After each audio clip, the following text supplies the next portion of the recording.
नमस्कार दोस्तों, स्वागत है आपका सम्यक क्रिएशन के इस महत्वपूर्ण वीडियो में। आज हम चर्चा करने वाले हैं एक महत्वपूर्ण किताब, बौद्ध धर्म नहीं है हिंदू धर्म की शाखा। जी हाँ दोस्तों, ये किताब का नाम है कि बौद्ध धर्म नहीं है हिंदू धर्म की शाखा। इस किताब से हम एक टॉपिक उठा रहे हैं जिसका नाम है बुद्ध विष्णु के अवतार नहीं थे। बुद्ध जो है विष्णु के अवतार नहीं थे। ये पुस्तक बहुत ही महत्वपूर्ण है। ये पुस्तक डॉक्टर धर्मकीर्ति द्वारा लिखी गई है। तो आइए जानते हैं भगवान बुद्ध के बारे में हिंदू धर्म में क्या क्या कहा गया है। भगवान बुद्ध के संदर्भ में कई बातें की गई हैं, कई तरह की कई लोग बातें करते हैं। भगवान बुद्ध ने स्वयं को हमेशा प्रकृति पुत्र कहा है कि मैं प्रकृति का एक पुत्र हूँ। उनके भी माता पिता थे, जैसे अन्य लोगों के माता पिता होते हैं वैसे ही भगवान बुद्ध के भी माता पिता थे। वे उसी प्रकार और उसी प्रक्रिया से पैदा हुए जैसे अन्य मनुष्य पैदा होते हैं। भगवान बुद्ध हिंदुओं की तरह मनुष्य के आप प्राकृतिक मतलब अननेचुरल जन्म पर विश्वास नहीं करते थे। जैसे हिंदू धर्म में विश्वास किया गया है कि मनुष्य का जन्म कई तरीके से उन्होंने बता दिया है। हिंदुओं में कोई कान से पैदा होता है, कोई घड़े से पैदा होता है, कोई हथनी से पैदा होता है, तो कोई हिरणी से पैदा होता है। कई तरह से हिंदू धर्म में पैदाइश बता दी गई है। बुद्ध ने अपने को कभी भी अपौरुष्य कृष्ण की तरह या विष्णु की तरह कभी अवतार नहीं कहा है कि मैं कृष्ण की तरह कोई अवतार हूँ या विष्णु की तरह कोई अवतार हूँ। ये बुद्ध ने कभी नहीं कहा है। ना ही उन्होंने अपने द्वारा बताए गए मार्ग को ईश्वरीय कहा है। उन्होंने बताया है कि उनका सिद्धांत मनुष्य के कल्याण और मनुष्य के हित के लिए खोजा गया मार्ग है। ये खोजा गया मार्ग है, अगर उस पर चलोगे तभी कल्याण होगा, अन्यथा कल्याण असंभव है। उस मार्ग पर चलना होगा तभी कल्याण संभव है। ब्राह्मण बड़ी ही शातिर और चालाक कौम है। उन्होंने देखा कि संपूर्ण भारत में बुद्ध का बोलबाला है, बौद्ध धर्म का झंडा बुलंद है और ब्राह्मण धर्म जमीन में दफन हो चुका है। तो उन्होंने बुद्ध के मार्ग में शंका पैदा करने के लिए, उन्हें बुद्ध के मार्ग से भटकाने के लिए, आम जनता को बुद्ध के मार्ग से भटकाने के लिए काल्पनिक पौराणिक बुद्ध का जन्म दिया। उन्होंने भगवान बुद्ध को विष्णु का 9वां अवतार घोषित कर दिया। हिंदू धर्म के मूल ग्रंथ पुराण माने जाते हैं और पुराणों की संख्या लगभग 18 बताई जाती है। जो लोग बुद्ध को विष्णु का अवतार मानते हैं उनका मुख्य आधार पुराण ही है, क्योंकि पुराण में बुद्ध को विष्णु का अवतार घोषित किया गया है। लेकिन यहाँ आश्चर्य की यह बात है कि सभी पुराणों में बुद्ध को अवतार नहीं माना गया है। कुछ ही ऐसे पुराण हैं जो उन्हें विष्णु का 9वां अवतार घोषित करते हैं। बाकी अन्य पुराण विष्णु का 9वां अवतार स्वीकार नहीं करते हैं। यह बात बौद्धों में शंका पैदा करने के लिए, शक पैदा करने के लिए ब्राह्मणों ने ऐसी चाल चली जिससे उन्हें अंधविश्वासी, चरित्रहीन और पथभ्रष्ट किया जा सके। ये चाल चल के कि बुद्ध को 9वां अवतार बता दिया है। देखिए यहाँ पे अंतर बताया है कि तथागत बुद्ध और हिंदुओं के 9वें अवतार में क्या क्या अंतर है। जो अपने तथागत बुद्ध हैं वो ऐतिहासिक मानव हैं, बल्कि हिंदुओं के जो अवतार हैं, हिंदुओं के अवतारी बुद्ध हैं, वो काल्पनिक और पौराणिक देवता हैं। सिद्धार्थ गौतम का जन्म लुम्बिनी वन में हुआ था, बल्कि पौराणिक जो बुद्ध हैं वो कीटक देश में अवतार लिया था उन्होंने। ऐसा इनके पुराणों में लिखा है। बुद्ध ने स्वीकार किया है, बुद्ध ने माना है कि वे अन्य मनुष्य की तरह पैदा हुए हैं, जन्म लिए हैं। पौराणिक और काल्पनिक बुद्ध मानते हैं कि वह विष्णु के 9वें अवतार हैं। महामानव बुद्ध की माता का नाम महामाया था और महामानव बुद्ध के पिता का नाम शुद्धोदन था। बल्कि जो पौराणिक बुद्ध हैं, पौराणिक विष्णु के अवतार बुद्ध के पिता का नाम अंजन था। महामानव बुद्ध का चीवर हमेशा साफ होता था, बल्कि पौराणिक बुद्ध की वेशभूषा हमेशा मलिन, अस्वच्छ और गंदी होती थी। महामानव सफाई से रहते थे, रोज स्नान किया करते थे, बल्कि पौराणिक बुद्ध कभी भी स्नान नहीं करते थे, हमेशा गंदे रहते थे। महामानव बुद्ध के दांत मोतियों जैसे चमकते थे, वे रोज दातुन किया करते थे। पौराणिक बुद्ध के दांत हमेशा गंदे रहते थे, वे उन्हें कभी भी साफ नहीं किया करते थे। ऐसा पुराणों में लिखा है। महामानव बुद्ध जन सामान्य की भांति ही मार्ग में चलते थे, बल्कि पौराणिक बुद्ध जैन मुनियों की तरह रास्ता साफ करते चलते थे।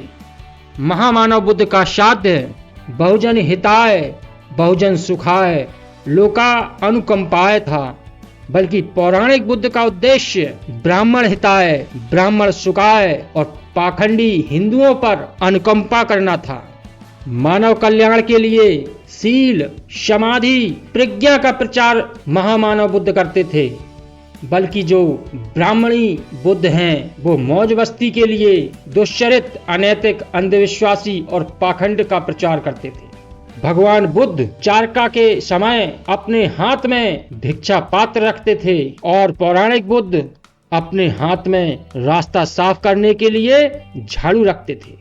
भगवान बुद्ध की मूर्तियों को देखकर ज्ञात होता है कि वे बहुत ही खूबसूरत महामानव थे, बल्कि हिंदुओं के पौराणिक बुद्ध के चरित्र को देखकर मालूम पड़ता है कि वह बहुत ही बदसूरत थे। हिंदुओं के जितने भी अवतार हुए हैं उनमें लगभग सभी के हाथ में परशु, किसी के हाथ में धनुष बाण और किसी के हाथ में सुदर्शन चक्र गदा आदि हुआ करते थे। जितने भी हिंदुओं के अवतार हुए हैं और किस लिए हुआ करते थे, जिससे वे अपने विरोधियों की हत्या और कत्ल कर सकें।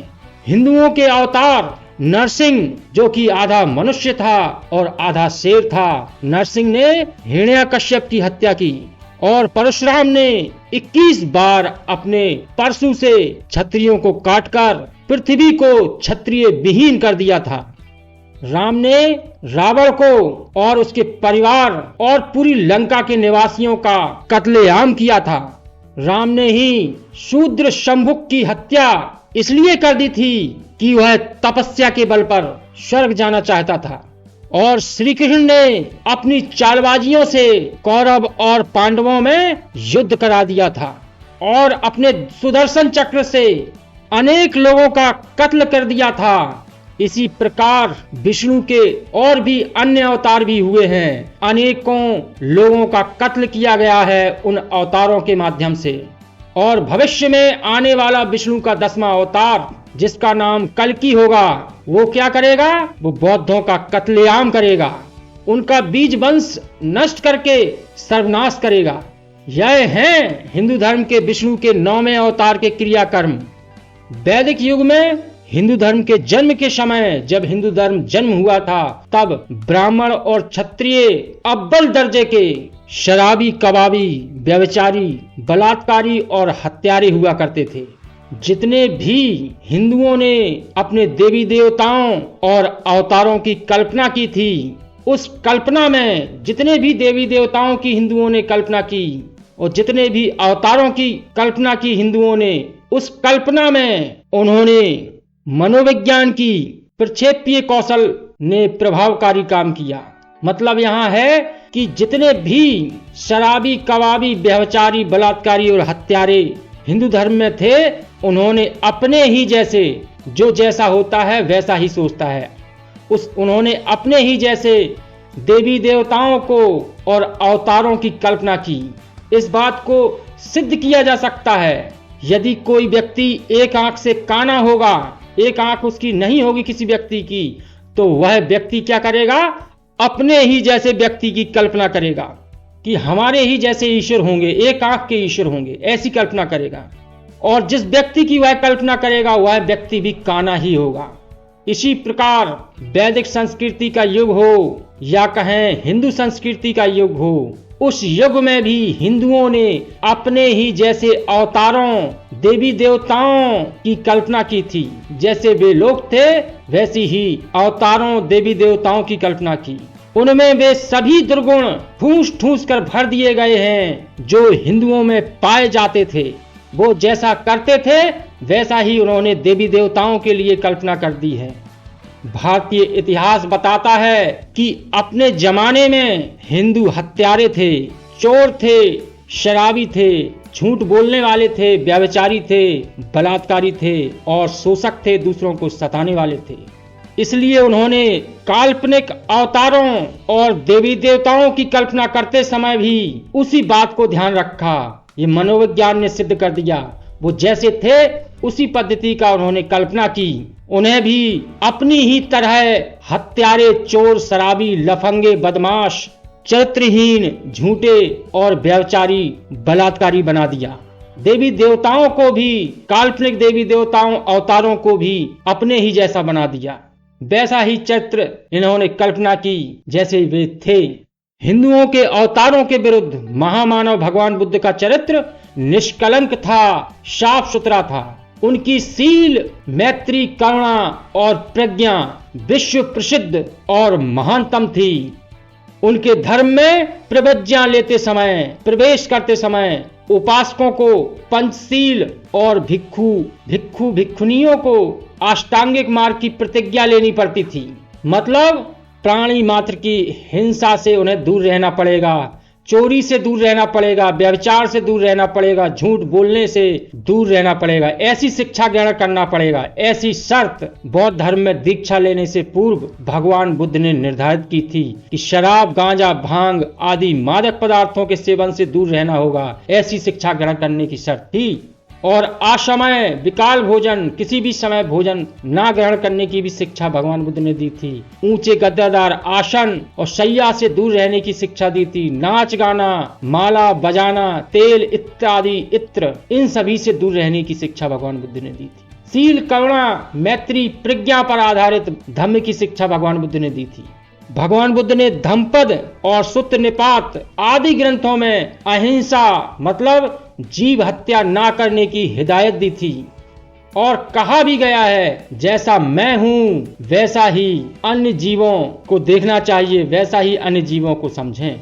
अन्य जीव भी वैसे ही हैं जैसे मैं हूं। इसलिए ना किसी जीव की हत्या करो, ना करने की किसी को अनुमति दो, ना सहमति दो, ना आदेश दो। लेकिन हिंदुओं के जितने भी अवतार हुए हैं, जितने भी देवी देवताएं हैं, उन्होंने जीवन भर मारकाट, हिंसा, अश्वमेघ, गौवध और नरमेघ यज्ञ किए हैं। जीवन भर मारकाट, हिंसा के कार्य किए हैं जितने भी अवतार और देवी देवता हुए हैं। और ये सभी देवी देवता अपने अनुयायियों को, अपने फॉलोअरों को भी हिंसक यज्ञ करने के लिए प्रेरित करते थे। प्रेरणा भी हिंसा करने के लिए दिया करते थे।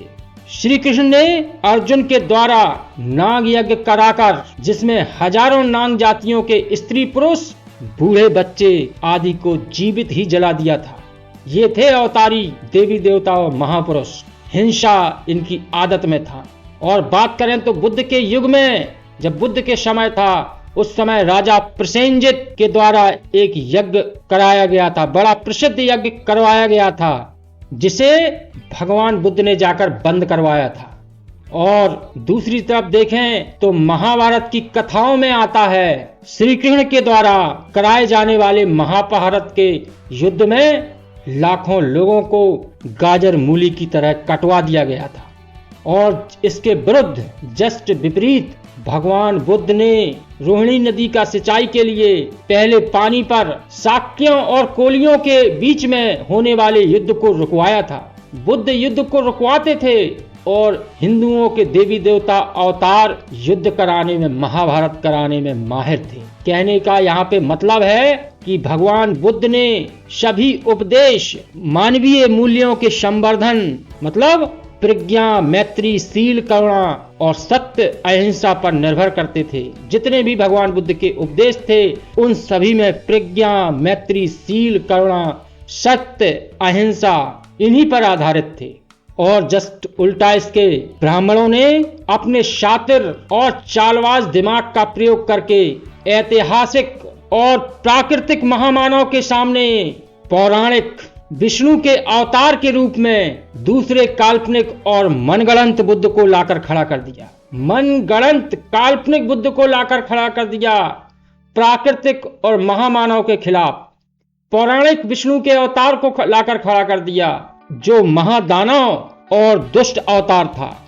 ब्राह्मण ऐसा करके दो बातें पैदा करना चाहते थे। कौन कौन सी दो बातें? पहली बात यह थी कि वे यह सिद्ध करना चाहते थे कि बौद्ध जो भी हैं, बौद्ध लोग हैं, वो ब्राह्मणों को अपना दुश्मन ना समझें। क्यों?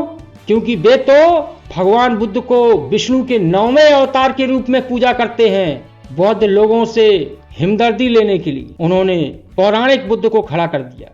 और दूसरे ब्राह्मण क्या चाहते थे कि बौद्धों में भ्रम पैदा करके, उनमें शंका पैदा करके वो यह चाहते थे कि वे असली महामानव को छोड़ के, असली महामानव बुद्ध को छोड़कर दुष्ट विष्णु के काल्पनिक अवतारी बुद्ध की पूजा करने लगे। वे पूजा पाठ और पाखंड में उलझाना चाहते थे, लेकिन ऐसा हो नहीं सका। वे अपने षड्यंत्र से पूरी तरह असफल रहे।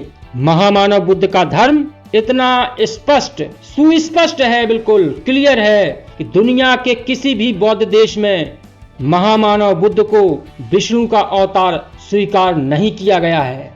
इस मामले में ब्राह्मणों की चाल टाए टाए फिश होकर रह गई है। बल्कि भारत में कुछ धूर्त, महाधूर्त, इडियट लोग भी हैं जो बुद्ध को विष्णु का अवतार मानते हैं। तो दोस्तों, हम वीडियो को यहीं विराम देते हैं। आपकी क्या राय है? कृपया आप अपनी राय प्लीज कमेंट बॉक्स में दें। आपकी राय देना बहुत ही आवश्यक है। आप क्या सोचते हैं इस संबंध में? तो कृपया कमेंट बॉक्स में जरूर आप कमेंट करके आप अपनी बात, अपनी प्रतिक्रिया कमेंट करें। और अगर आप इस चैनल को जिंदा बनाए रखना चाहते हैं, प्रोग्रेस करना चाहते हैं, इस चैनल को जन जन तक पहुंचाना चाहते हैं, तो आपका सहयोग बहुत ही महत्वपूर्ण है। आप लाइक करें, कमेंट करें, सब्सक्राइब करें और अपने साथियों को शेयर करें। Thank you. फिर मिलेंगे।